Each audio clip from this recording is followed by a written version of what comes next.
Jadi ini Bunda yang cerita bahwa Bunda buat apa masjid bermodal telur kelapa tuh ini maksudnya ya? Iya.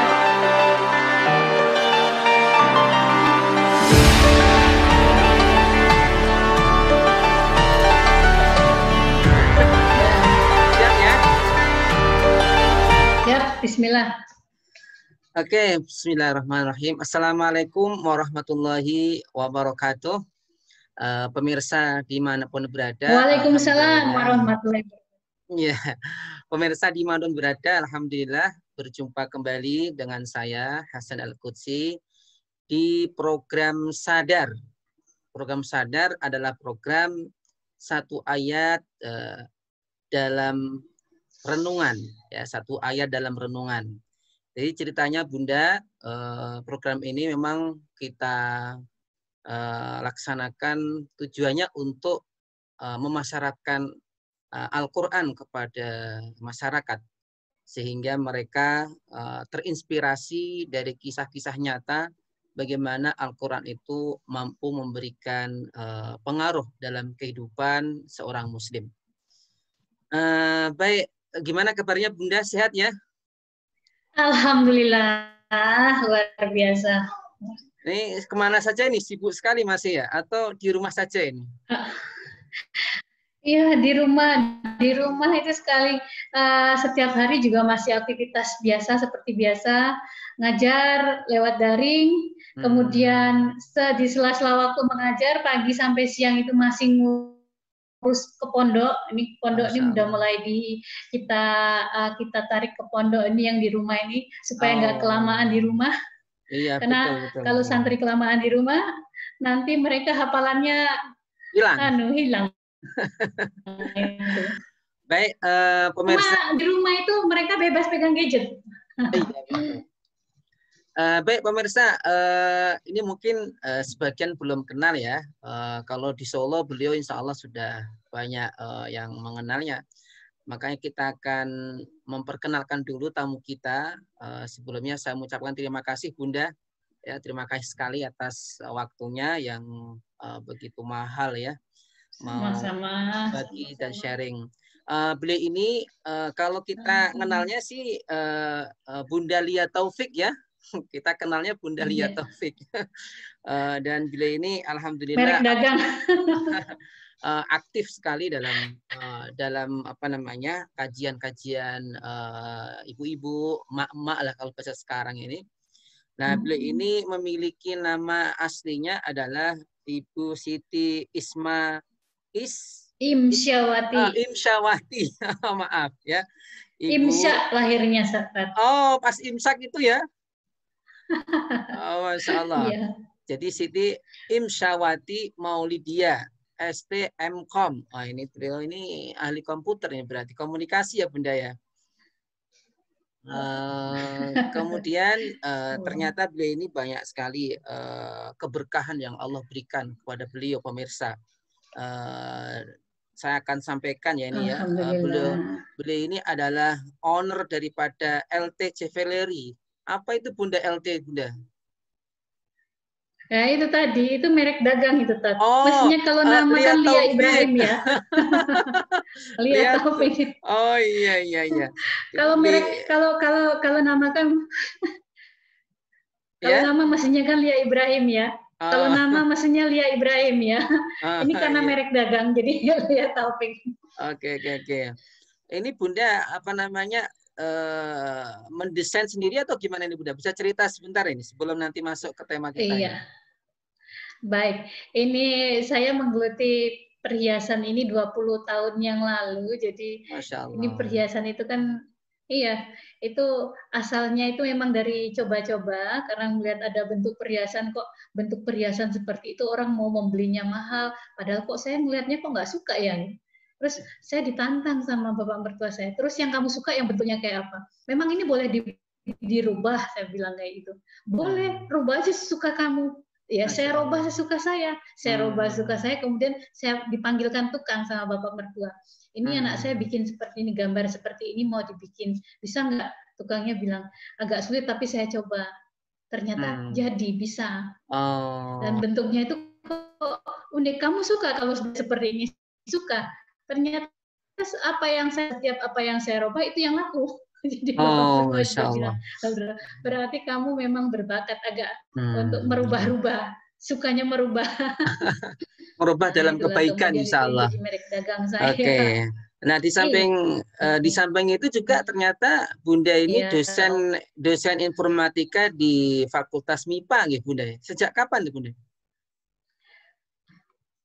Jadi begini ceritanya, saya itu sebelumnya itu di Jogja, di perguruan tinggi yang ada di Jogja, sudah 25 tahun jadi dosen, kemudian 3 atau 4 tahun terakhir itu saya resign, kemudian saya ikut, karena saya resign karena saya terlalu capek kalau harus bolak-balik Jogja Solo, kemudian kebetulan dekannya FMIPA itu teman saya, terus Mbak ini saya dibantuin dong Mbak, kok sudah masuk Solo kok nggak bilang-bilang, kemudian nggak enak banget, nggak kemudian kemudian saya ini saya kebetulan juga cuti lumayan, waktu cuti ini ya saya manfaatkan untuk back to pondok, ngurusin pondok apa yang selama ini belum sempat saya jamah, masih terbengkalai, ini saya alhamdulillah 6 bulan ini banyak temuan-temuan yang harus diberesin. Masya Allah. Nah, ini juga pemirsa perlu kita tahu juga beliau ini sebagai konsultan pendidikan juga, terus coach ISK. Ini masih jalan ya ISK Bunda 165 ini? Oh, masih jalan, Tat. Masih. Ini sekarang kita sedang giat-giatnya itu untuk training-training dalam training online itu. Sekarang malah kita pada saat pandemi ini kita malah training-trainingnya internasional terus. Jadi misalnya sekali training itu 500 orang, itu yang dari Indonesia 125, sisanya itu menyebar seantero dunia, insya Allah. Alhamdulillah ini masih jalan. Masya Allah, alhamdulillah masih jalan. Nah ini menarik ya, Bunda. Ngomong-ngomong Bunda ini asli mana toh? Kan belum cerita ini tadi. Iya, baik. Saya itu Pujasuma. Putra Jawa kelahiran Sumatera, atau kebalik, Putra Sumatera kelahiran Jawa. Oh, Putra. Jadi kebetulan pada saat lahir, pada saat saya itu lahir itu kan saya lahir di Malang, Pak. Lahir di Malang itu kemudian Malang nggak berapa lama, sekitar umur 5 tahun orang tua hijrah ke Palembang, ya kembali ke daerah asal. Saya di Palembang itu sampai kelas 1 SMA, kemudian kelas 2 SMA saya hijrah lagi ke Jogja. Kemudian di Jogja sampai lulus, kemudian ya itu tadi di Pinang orang Solo, pulang ke Solo, tetapi tetap di Jogja karena saya kemudian begitu lulus saya langsung ngajar. Oke. Jadi saya aslinya Palembang, Pak. Masya Allah. Sudah tidak kelihatan ya? Udah kelihatan Jawanya, Bunda. Iya. Masya Allah. Karena minum air Bengawan Solo, Tat. Oh, gitu ya. Jadi kalau ada istilah gitu ya, kalau di Mesir kita dulu ada istilah sudah minum air Nil. Kalau Solo apa Bengawan Solo ya, Bunda ya? Iya, sudah minum air Bengawan Solo, makanya sudah kayak orang Solo. Kayak orang Solo ya. Baik pemirsa, ini kita udah memasuki tema utama kita, yaitu terkait tentang sadar, ya satu ayat dalam pengalaman atau pengaruh kita dalam kehidupan kita sehari-hari. Tadi udah kita simak bersama bagaimana beliau ini sangat aktif sekali ya. Bahkan kalau tim dari LKTV ini mendapatkan informasi beliau ini dulunya aktivis Jogokarian ya Bunda ya. Itu gimana Bunda ceritanya tuh Bu? Iya, jadi itu ceritanya itu saya itu waktu pada saat di Malang itu bapak saya itu kebetulan selain bekerja di Departemen Agama, beliau adalah takmir masjid di Jalan Jenderal Sudirman itu. Kemudian ada tetangga yang hubungan kita itu sangat dekat. Nah, tetangga itu kemudian pindah ke Yogyakarta. Karena hubungan itu sangat dekat dan saya sudah sangat seperti anaknya sendiri. Setiap libur setelah saya pulang ke Palembang, setiap libur panjang, setiap tahunnya saya selalu dikirim ke Jogja.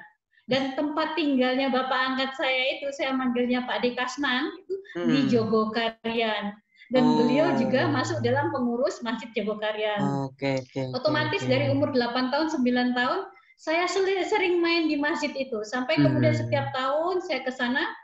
Akhirnya pada saat SMA saya pindah ke Jogja pun, saya melanjutkan kegiatan saya di masa kecil di masjid itu.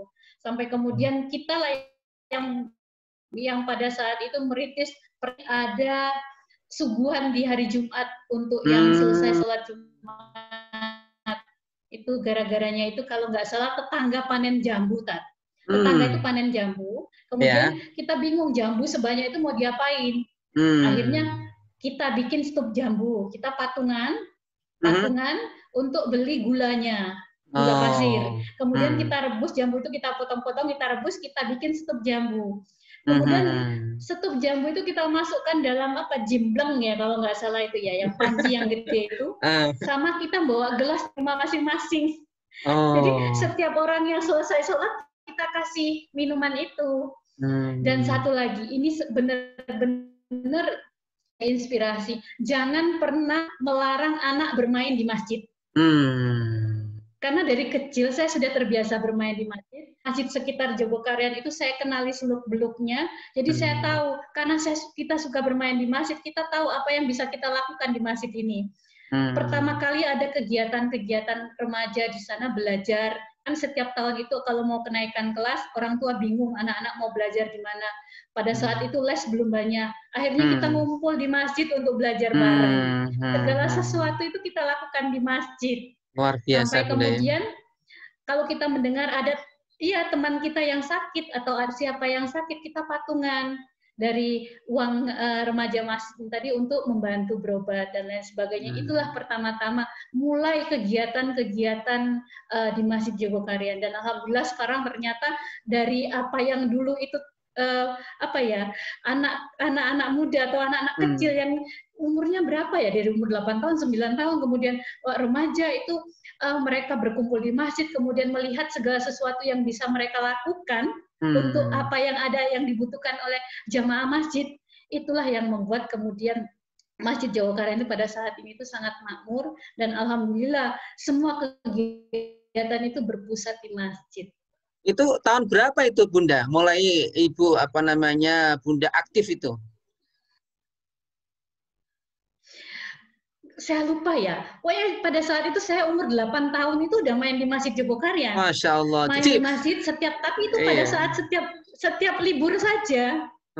Setiap masa libur. Jadi kalau libur panjang itu sekitar 40 hari kalau nggak salah, saya mulai dikirim pakai bis. Saya ingat dulu saya dikirim pakai bis. Kemudian kalau gitu, libur Bunda? berakhir saya dijemput lagi. Iya, dipaketin.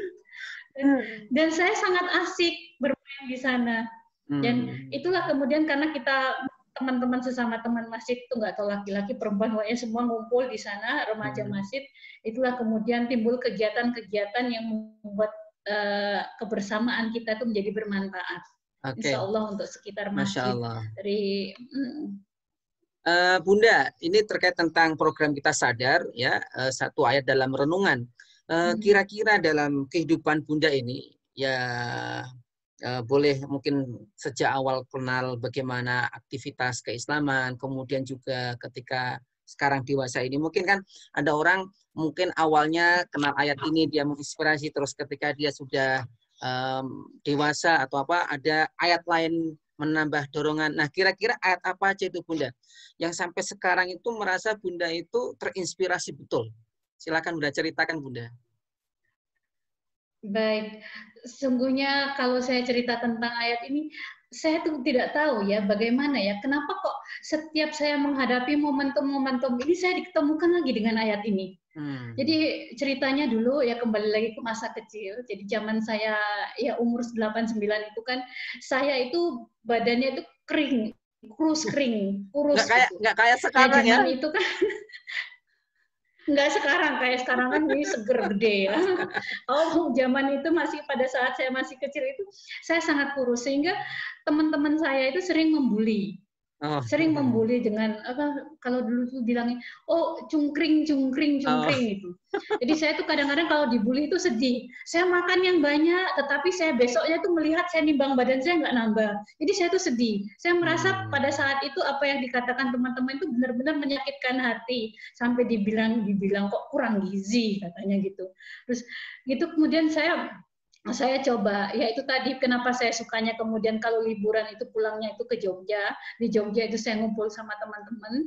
Nah, suatu saat itu kan saya masih kepikiran tentang apa yang dibulikan itu tadi.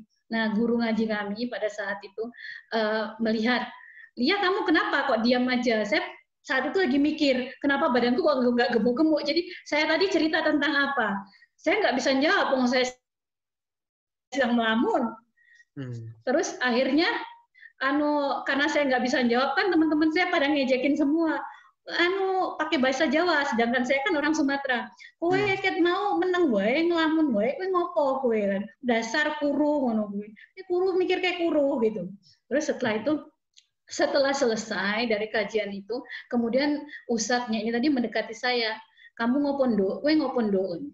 Terus saya ceritakan, Tat, kok diomong ke elek yo kuru ngono kuwi. Nek kuru kuwi terus kurang gizi lah engko bodoh to Tat, bilang kayak gitu. Ustadznya bilang gini, untung khairu ummah. Apa Tat itu Tat? Semua umat itu kalau dia umat itu beragama Islam, insya Allah Allah ciptakan, Allah fitrahkan menjadi umat yang terbaik, umat yang baik. Jadi nggak ada umat yang jelek, umat yang elek itu reneng liang.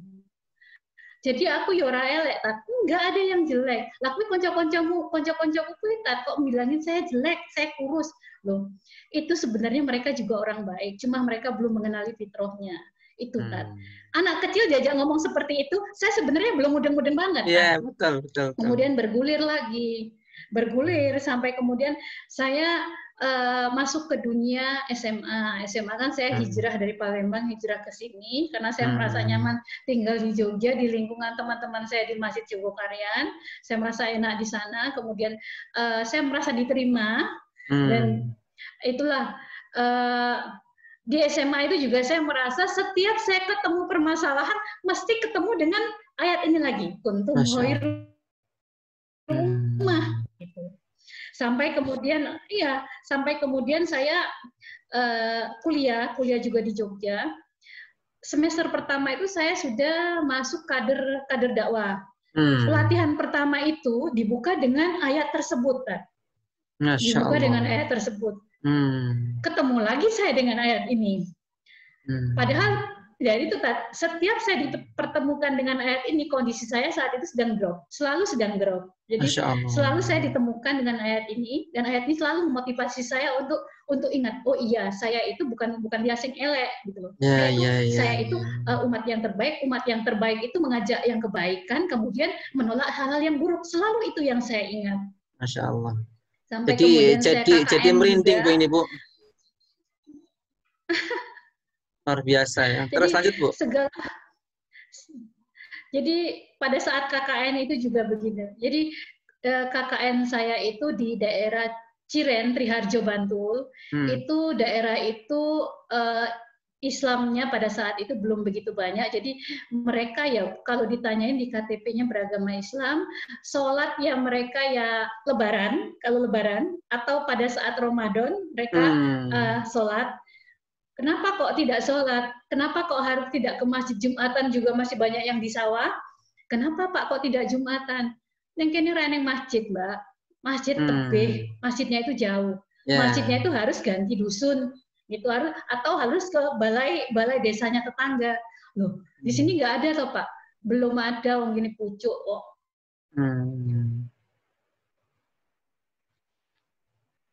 Ya. Nah, ini kelihatannya ada gangguan apa namanya?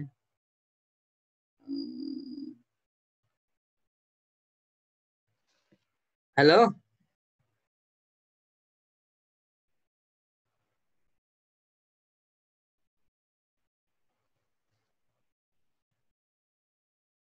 Ya, halo?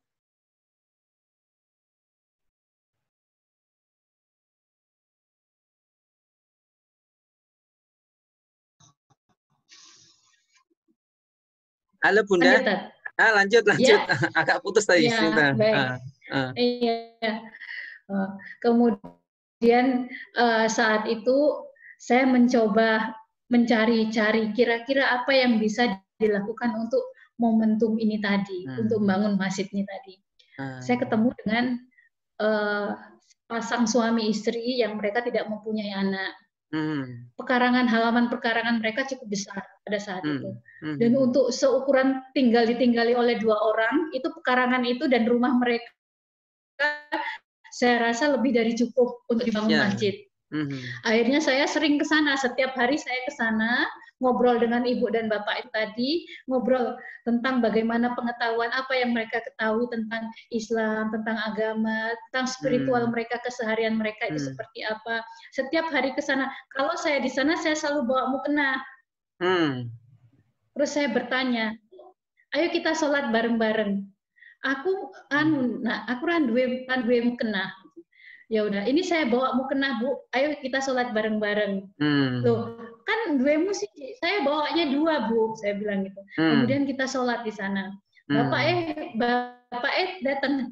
Loh, iki ora bakdan loh Bune, katanya. Ini enggak bakdan kok sholat, ngono. Ya Allah. Bapaknya bertanya seperti itu. Enggak, jadi mereka taunya. Kemudian si bapak taunya sholat itu bakdan aja ya. Bakdan gitu. Jadi iki lho nak Lia iki cerita tentang sholat. Terus sholat kuwi Pak, ternyata kuwi nek ki yo kepenak Pak. Ya, terus cerita tentang bagaimana sholat yang tadi kita laksanakan. Tentrem, terus nggak gelisah. Si ibu ini memang beberapa malam itu memang mengalami kesulitan tidur udah hampir 2-3 bulan. Nah, kemudian malamnya itu ternyata dia bisa tidur nyenyak. Kalau saat durungnya turun itu ngopo wae to Nak. Jadi pada saat sebelum tidur itu Bu, jenengan wudu riyen. Wudu kados kalau mau. Jadi wudu yang seperti tadi katanya. Iya. Terus setelah itu bagaimana lagi? Ya setelah itu saya ingatkan, Ibu nanti kita baca An-Qulhu, baca Alaq, Anas, opo kuina, opo sing mbok waca mau. Lah aku kan ora ngerti, ora apal. Nah, saya besoknya datang lagi bawa fotokopian, kemudian saya kasihkan. Nah, ngopo yo, enake koyo ngene salat kok wong-wong sholat kok kok ngenteni tahun-tahunan kok ngenteni bakdan ya katanya. Bu, sakjane kan bukan pada saat bakdan, tapi sehari itu kita 5 kali sholatnya. Nah disitulah saya setiap hari setiap hari besoknya itu tetangganya berdatangan. Iya nek teko kuwi baruhur, engko tekan opo? Tekan mesurup masih ke sana. Dan setiap saya datang itu selalu bertambah tetangga yang datang, selalu bertambah. Nah ada yang bawa telur, ada yang bawa macam-macam gitu, ada yang bawa kelapa. Saya lihat gue ngopo ini buat dimakan di pondokan. Maksudnya pondokan itu tempat tinggalnya Pak Kadus, tempat kita tinggal pada KKN gitu. Nah setiap hari begitu terus sampai kemudian si ibu ini setiap kita sholat bareng-bareng merasa rumahnya itu udah nggak muat. Loh, awake dhewe sholat ning kene terus kok perempuan semua katanya. Jadi kan bareng-bareng kare wong lanang kan saged to nak lihat. Oh iya Bu, kita tuh semestinya tuh makmum. Jawab kayak gitu. Besok tak panggilkan Pak Kadus. Pak Kadus, besok ayo Pak ngimami sholat asar di tempatnya apa? Bu siapa ya, saya juga lupa waktu itu namanya ya. Di tempatnya Bapak sama Ibu. Ngimami, maksudku sih ngadeg ning ngarep dhewe. Ya aku yo ora iso no katanya. Aku yo nggak bisa. Saya juga nggak bisa. Akhirnya saya ingat teman saya itu kan banyak kan teman KKN yang laki-laki. Teman yang laki-laki KKN biasanya kan saya datangnya perempuan-perempuan. Bu, kamu tolong datang besok ke sana untuk ngimami sholat asar. Nah, akhirnya teman saya tadi ngimami sholat asar. Si bapak ikut sholat, si bapak ikut sholat. Besoknya bapak-bapak yang lain ikut sholat juga, sehingga kita sholatnya sampai ke teras. Masya Allah. Iki sakjane nggone akeh iki, iso to nak. Iki tak pasang pakai bambu, maksudnya mau dipasang nganggo pring atau pakai apa? Pakai gedek saged to nak? Saged Bu, saged.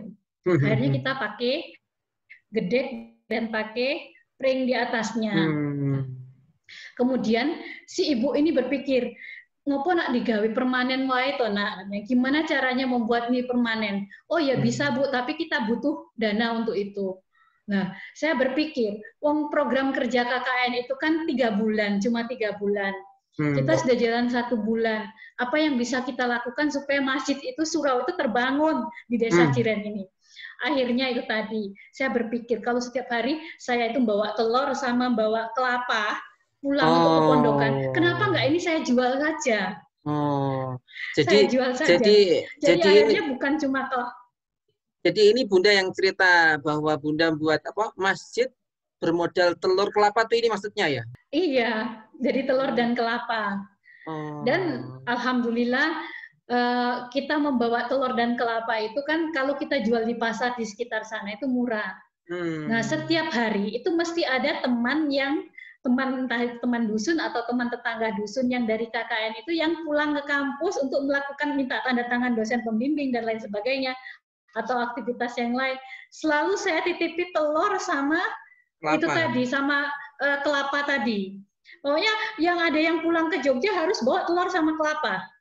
Nah, setiap yang pulang itu kan kemudian mereka bawa ke kampus, itu mereka taruh di ruang dosen. Taruh di ruang dosen. Kemudian alhamdulillah pada saat itu karena saya saat itu banyak ikut kegiatan di kampus, dosen-dosen sudah banyak yang kenal dengan saya. Sehingga di sana di pojok ruangan itu ditulis Lia Corner. Jadi di sana itu apa yang ada? Ya telur bebek oke, telur ayam kampung oke, kelapa oke, kadang-kadang sayur juga oke di sana. Kemudian di sebelahnya itu ada kaleng. Kaleng berisi uang. Jadi boleh mengambil di sana, kemudian membayar juga semaunya. Nah, ternyata setiap minggu kaleng saya itu alhamdulillah selalu penuh, Tat. Masya Allah. Selalu penuh. Dan setiap penuh itu diambil, kemudian siapa yang mengambil uang itu pulangnya harus membawa semen. Pulangnya harus membawa semen atau membawa barang bangunan. Nah, program kami ini di bulan kedua ternyata terdengar oleh kampus. Karena apa? Karena selalu ada kiriman kelapa sama telur dari Desa Ciren. Kiriman dari Lia itu dari Desa Ciren dan itu harus laku.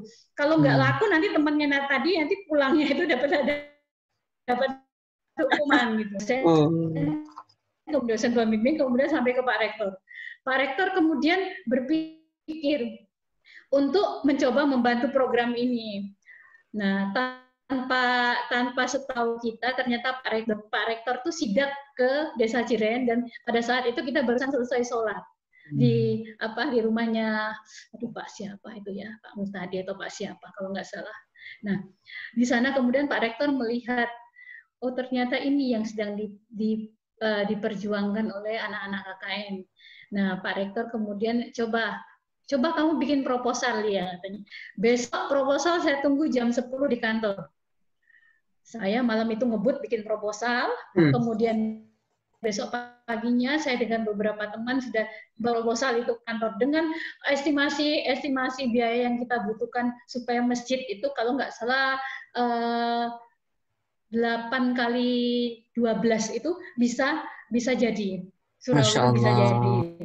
Ternyata pada saat proposal itu dilihat, bukan cuma diestimasi, ternyata kita bisa membangun masjid bukan cuma 8 kali 12 akhirnya. Pada akhirnya 20 kali 20. Allahu Akbar. Alhamdulillah. Allah biasa. Dan pada saat itu ternyata, Masya Allah, Pak Rektor itu juga menggerakkan teman-temannya untuk ikut menyumbang. Bahkan beberapa perguruan tinggi lain pun yang mendengar program itu juga turut serta untuk ikut turun ke sana dan ikut menyumbang. Dan 10 hari setelah KKN berakhir, kita kembali lagi ke sana untuk peresmian, alhamdulillah. Allahu Akbar. Dan peresmian itu kalau tidak salah itu karena kalau tidak salah itu sempat diliput di TVRI. Nah, viral dulu belum viral ya namanya. Di TVRI terkenal dengan apa? Masjid telur kelapa. Masjid telur kelapa. Itu dari jualan telur sama kelapa. Bunda ini kampus mana ya, Bunda? Ini kampus pada saat itu saya tuh kuliahnya double. Salah satunya itu di IST Aprim Yogyakarta. Di sana saya setelah lulus pun juga saya sempat mengabdi di sana. Masya Allah. Iya. Ini sampai sekarang masjidnya masih ada sampai sekarang ya? Masih ada, masih ada. Bunda sempat ke sana setelah ini? Masih ada. Jadi setiap sempat bertemu dengan beberapa pengurus masjid yang ada di sana. Sekarang masjidnya sudah alhamdulillah makmur, dan yang datang ke masjid itu sudah banyak sekali, dan sudah ada masjid-masjid lain juga, alhamdulillah. Masya Allah. Saya juga merasa bahwa apa yang dulu itu kita benar-benar kerjakan itu kembali lagi ke kuntum khairu ummah itu tadi. Nah, suatu saat itu kita itu benar-benar bingung. Ini masjid sudah berdiri, kalau nggak salah itu sudah 1 meter dari tanah. Tetapi kita kehabisan uang, Tat. Kita kehabisan uang. Kemudian kehabisan uang, kita sempat melukro saat itu. Saya tuh bingung. Ini satu-satunya gelang pemberian orang tua saya gitu loh. Mau saya jual supaya bisa. Tapi teman-teman saya tuh bilang, kamu jual gelangmu itu, tapi kan belum tentu bisa menyelesaikan masjid. Saya cuma berpikir, belum bisa menyelesaikan masjid. Kalau gelang ini, tapi setidaknya masjid ini bertambah. Raketan engkau 1/2 meter mesti bertambah tingginya. Iya, betul, Akhirnya betul. saya nekat. Saya nekat ke pasar Bantul saat itu untuk menjual gelang saya. Gelang sama ibu saya, aku naik di Senen Yus Rapopo, yang penting masjidku tambah 1,5 meter atau 1 meter itu bisa tambah. Nah, akhirnya dari uang itu juga saya sempat menambah untuk tambah tingginya. Nah, saat itu belum juga bisa, tetap baru tambah tinggi sekitar 1,5 meter, kemudian kembali lagi nggak ada dana lagi, saya diem. Suatu saat itu kita sedang sesama teman-teman kita refreshing ke pantai Parangtritis malam-malam, kemudian saya melihat pemandangan yang menurut saya tidak pantas itu loh. Nah, kembali lagi saya merasa melihat seperti menurut saya apa yang harus saya lakukan. Itu lagi, kuntum khairu ummah. Kuntum khairu ummah, umat yang terbaik. Umat yang terbaik itu ngapain toh? Umat yang terbaik itu selalu mengajak kebaikan dan mencegah kemungkaran. Itu di sana itu pada saat itu saya melawan preman. Masya Allah. Melawan, jadi ada seorang wanita kayaknya wanita tunasusila yang sedang berhadapan dengan 2 orang preman. Preman itu mencoba untuk memerasi wanita ini tadi. Jadi wanita yang tadi baru dapat uang dari hasil bisnisnya, ya.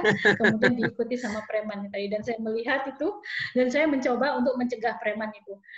Ya, premannya itu kemudian melihat saya, kamu yang baru ya, katanya lagi. Oh, maksudnya yang baru?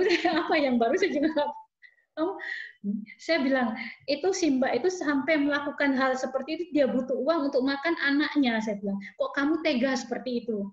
Si preman ini tadi, kamu nggak usah ikut-ikut, katanya. Kamu siapa? Kamu orang baru di sini, kamu nggak bisa ikut-ikut. Saya bukan orang baru, saya orang datangan memang di sini. Tapi saya melihat apa yang dilakukan si Mbaknya tadi, menerima uang itu. Karena apa? Dan si Mbak itu belum tentu mau keinginannya dia bekerja seperti itu. Dan hasil jerih payahnya dia itu kamu ambil begitu saja. Nah, kemudian tidak tahu mengapa kok pada saat itu saya kok berani saya seperti itu, berani. Kemudian saya sampai saya itu mau disampuk seperti itu, saya sampuk itu, saya nangis seperti ini, dan saya benar-benar menarik uang itu kembali. Begitu uang itu sudah saya tarik, saya bawa lari, saya nemuin teman-teman saya. Nah, kemudian teman-teman saya pada datang, orangnya lari, uangnya saya kembalikan kepada si Mbak ini tadi. Nah, si Mbak ini tadi karena kemudian melihat saya seperti itu, Mbak ini siapa? Akhirnya saya mengenalkan diri kalau saya mahasiswa KKN. Nah, KKN-nya di mana? Kemudian saya beritahu alamat KKN-nya. Dan si Mbak itu besoknya itu datang ke lokasi KKN untuk mengucapkan terima kasih. Selain itu juga, Mbak saya dikasih kerjaan, katanya. Nah, saya bingung untuk dikasih kerjaan apa? Akhirnya yang bisa saya lakukan selama ini apa yang bisa itu yaitu tadi kita sedang bangun masjid, Mbak. Saya butuh orang-orang yang bisa menjualkan hasil kebun kami, hasil sumbangan ini setiap waktu. Dan si Mbak inilah kemudian yang bantu untuk masarkan, Tat. Jadi ternyata memang giroh untuk mengajak ke kebaikan ini, ternyata memang berdampak baik juga untuk apa yang kita ikhtiarkan. Jadi kuntum khairu ummah itu benar-benar momentum setiap ikhtiar yang pada saat itu setiap saya mentok saya ingat dengan itu, bahwa saya harus selalu mengajak ke kebaikan dan menolak kemungkaran. Iya, luar biasa ini pemirsa. Wah, ini kalau cerita terus ini bisa seharian ya Bunda ya, pengalamannya begitu banyak sekali ini. Luar biasa, sangat memberikan inspirasi kita. Iya. Tapi ini Bunda, ada terakhir nih saya dapat informasi Bunda ini sedang merintis Dream 1000 rumah tahfiz. Ini gimana Bunda ceritanya ini?